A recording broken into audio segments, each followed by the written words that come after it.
Alternative Reality, Volume 1, Chapter 7. Whale checked his stats before the moment of judgment. Everything seemed satisfactory.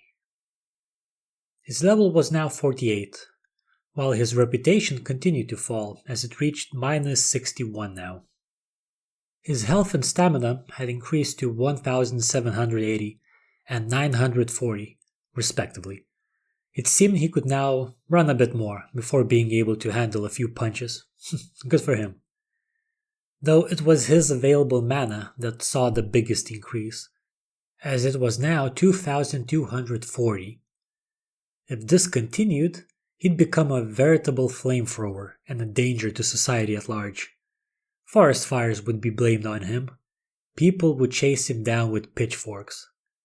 Hard to say, however, if he would be worried about it or take it as a compliment with that twisted personality of his. Besides all that, Whale was probably lifting a bit, because his strength increased to 20. Heck, even his fortitude seemed to get a boost. It was 40 now. No wonder his health pool grew. When it comes to intellect and wisdom, it was now at 110 and 100. Both of which saw the biggest increase across the board, boosting not only his overall mana pool, but also his regeneration, and a general reduction in mana cost for skills. Really, our little whale was growing up nicely.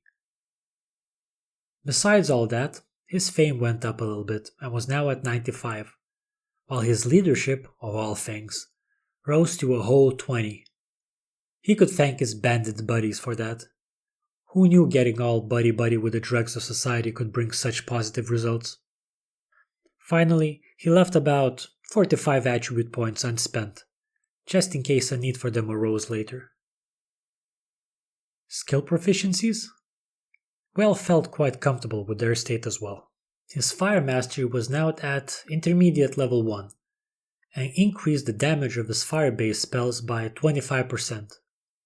While also reducing their mana cost by 12%. That bonus damage would do wonders in the future. Pleased barely described how Whale felt about it, and now he even had 2 ways to validate his title of sadistic instead of 1. Of the 2, first of all, Fireball also rose to intermediate level 2 even, with the damage output going up to a range from 120 to 179 points of damage. Its base damage over time was now at 15 points per second. Mana cost was at 14.5 mana per use, and casting time was at 1.4 seconds. Finally, we come to the new Inferno spell that he managed to get, and it was already at Novice level 8. Its base area damage was less than Fireball, from 98 to 112. But let's not forget that it applied instantly to everyone in the area. The damage stacked up quite nicely. Not to mention that it continued to do damage over time of 15 points per second, in a 10-meter radius. And all of this was nicely wrapped up with a cost of just barely 80 mana. Truly a splendid spell. Its only downside was that its casting time was on the longer end. 5 whole seconds. With a 15-second cooldown on top. This actually made Whale a bit sad. If only he could spam this spell quicker and without any interruptions. Well, it was a great spell to have, regardless. Hell, he might even create a title of Pyromaniac by accident if things kept developing this way. His group of bandits were in the same place he last saw them, busy staring at the bonfire like there was no tomorrow. Luckily, every single one of them alive and well. Intimacy didn't fall due to Whale's absence either. It was a strange mechanism built into the AI. They were aware of adventurers being a special existence and sometimes disappearing. Thus they paid no heed to that. Of course, time did not stop after the player logged off. Life went on inside. Due to which sometimes players logged in only to find their party of AI-driven companions slaughtered or simply gone. That's why logging off during escort and similar quests was a bad idea, usually. Without a moment's delay, he allowed Bob to continue his previous mission. Silver key in place, a few turns, click. Soon after, a big chunk of the rock in front began to move, revealing a small entrance into the mountain. Staring inside, Whale noticed how unwelcoming the place seemed. Thick, cold mist seeped out from the pitch black that awaited them within. Spooky. By the looks of it though, this dungeon was sure to be undiscovered. Untold riches awaited inside. Thus after a moment of doubt, Whale stepped inside, with his group following after in close proximity. No point in delaying. Though, wasn't Bob the one who invited Whale? Since when did the chain of command change? After a moment of contemplation, however, he realized the bandits were most likely bent on using Whale as a shield. If anything decided to jump them in the dark. What bastards. Just the kind of company Whale appreciated. No regret once he himself backstabs them.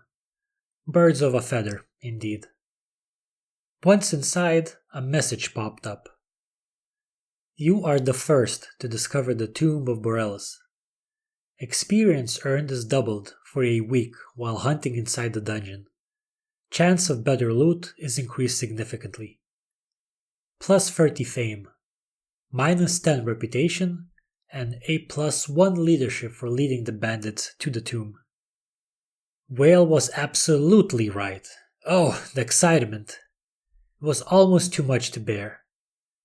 Whale was visibly shaking from it, suffering through an extremely weird and unpleasant day in reality just to prepare for this very moment finally seemed like it was worth it. May the glory commence. Meanwhile, the dark woods were disturbed by another group of intruders. Like Whale's party wasn't enough. A group of 4. 3 of them wore identical outfits. Steel hauberks covered most of their upper chest, while engraved greaves did the same for their legs. Peculiarly, they had just one large pauldron that protected their right shoulder. Full helms covered their heads entirely, except for the cross-like slits at their very center, through which eyes darted about warily, a gust of air slipping out through the slit's bottom part with each breath taken. What were they doing in a barely lighted forest with such restrictive equipment? Especially the headgear. Typical Onion soldiers, proud and stubborn beyond belief. Their weaponry consisted of plain round shields and short swords. Thick white fabric stuck out from underneath all that armor, the distinguishing color of the kingdom's foot soldiers. One could only imagine the cleaning bill the army had to shoulder. Surprising how the kingdom didn't go bankrupt yet. All 3 of them had a Latin "free" engraved on their pauldrons, indicating that the soldiers belonged to the 3rd Legion on the Indian army, which was responsible for protecting the south and east borders of the kingdom. Guess they were doing exactly that right now. Unless this was a friendly picnic in the dark forest, and the soldiers were neglecting their duty while loitering about like the corrupt bastards that they would have been in such a scenario. One would hope not. A girl, by the looks of it, was the 4th individual. Her figure discreetly covered by a dark green cloak, a large bow swung over the shoulder. A ranger. The opposite of her 3 companions. She was truly in her habitat. Her clothes were light, comfortable. Head wasn't covered in some absurd metal pot with impairing visibility. Swift, precise, colors perfectly blending into her surroundings. Certainly a lethal threat. Though hitting anyone with that bow in such darkness would prove a challenge regardless. Strangely though, she wasn't the one leading. Instead, the Onion trio went first, groping about ahead like some circus show. Short swords swung around to get through the thick undergrowth. Due to her facial features being covered by the dark, it was hard to say whether the ranger minded it though. One might even think that she didn't seem discontent at all, and almost casually followed without a word of protest. Soon, the four arrived at an abandoned camping spot, a circle of ashes in the middle of it. You guessed it, Whale's former camp. One of the soldiers came over the fire pit and placed a hand over it. The fire pit seems at least 4 days old. We're quite behind, he said with eyes narrowed, almost enough to fit the width of the slits in his helm, after a few moments of meaningful silence. He glared at the darkness in the woods beyond, as if expecting to find something there. How the hell can you even tell how old the campfire is? His companion, the female ranger, suddenly asked, flailing her arms about with dissatisfaction. Actually, I'm not sure, he replied, oblivious, after scratching under his chin for a moment or two. But I'm sure my years of training gave me the ability to know such things naturally. Even in this pitch black, you could practically feel the ranger roll her eyes at that. Okay, fine. Then where did he go? She then asked, more tired than sarcastic. Her companion walked around the camping spot almost on all fours, for a few moments, sniffed at the air like some dog.